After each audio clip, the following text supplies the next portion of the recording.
नमस्कार दोस्तों, स्वागत है आपका हमारे चैनल रेल यात्रा इन्फॉर्मेशन में। कहते हैं अगर शहर की रफ्तार बढ़ानी हो तो उसके ट्रैफिक सिस्टम को बदलना पड़ता है और हैदराबाद भी अब इसी रफ्तार की तरफ बढ़ रहा है। जी हां दोस्तों, तेलंगाना सरकार ने हैदराबाद मेट्रो रेल के बहुप्रतीक्षित फेज 2B को हरी झंडी दे दी है।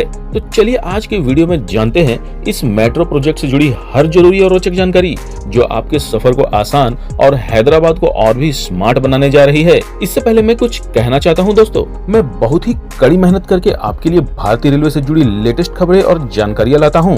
मेरा उद्देश्य करोड़ों भारतीय रेल यात्रियों को जागरूक करना है और आपका एक लाइक और सब्सक्राइब करना मेरे मेहनत और मेरे उद्देश्य को सफल बनाएगा। तो चैनल को सपोर्ट करिए दोस्तों, ताकि हमारा यह रेलवे परिवार और मजबूत हो जाए। चलिए वीडियो को शुरू करते हैं।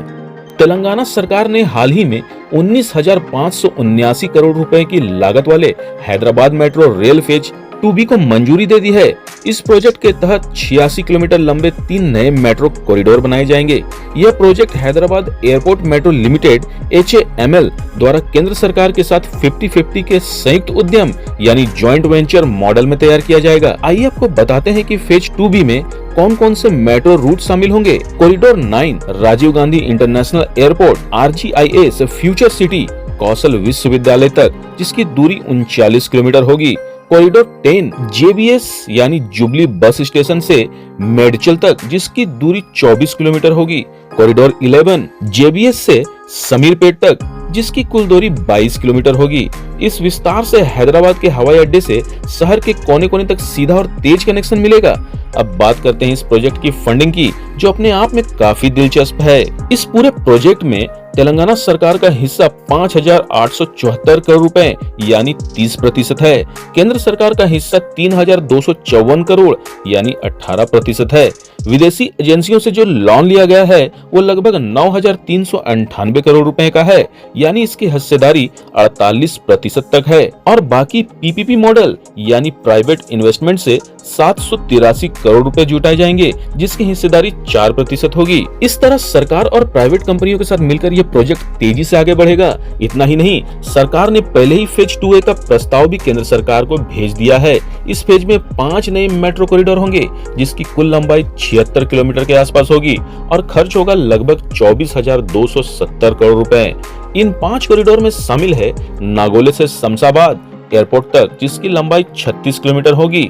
रायदुर्ग से कोकापेट नियोपोलिस तक, जिसकी लंबाई 11 किलोमीटर के आसपास होगी। MGBS से चंद्रायन गुट्टा 7.5 किलोमीटर लंबी खास तौर पर पुरानी हैदराबाद के लिए होंगी। मियापुर से पाटनचेक 13 किलोमीटर लंबी और LB नगर से हयात नगर जो 7 किलोमीटर लंबी होने की संभावना है। अगर फेज 2A पास भी होता है तो हैदराबाद का मेट्रो नेटवर्क पूरी तरह से एक नई ऊंचाई पर पहुंच जाएगा। इस मेट्रो विस्तार के बाद हैदराबाद को कई बड़े फायदे मिलने वाले हैं। 8 लाख से ज्यादा लोग रोजाना मेट्रो का उपयोग कर सकेंगे।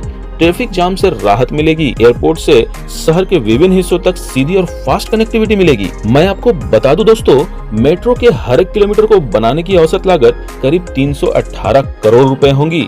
इतना ही नहीं, फेज 1 का जो मेट्रो नेटवर्क है वो पहले ही दुनिया का सबसे बड़ा PPP मॉडल प्रोजेक्ट माना जाता है, जिसे लगभग 22,000 करोड़ रुपए में 70 किलोमीटर के 3 गलियारों में तैयार किया गया था। तेलंगाना सरकार ने HAML को इस प्रोजेक्ट पर आगे काम शुरू करने के निर्देश भी दे दिया है। जल्द ही इसके निर्माण कार्य की शुरुआत होगी और हैदराबाद के लोग इस नए मेट्रो नेटवर्क का फायदा उठा पाएंगे।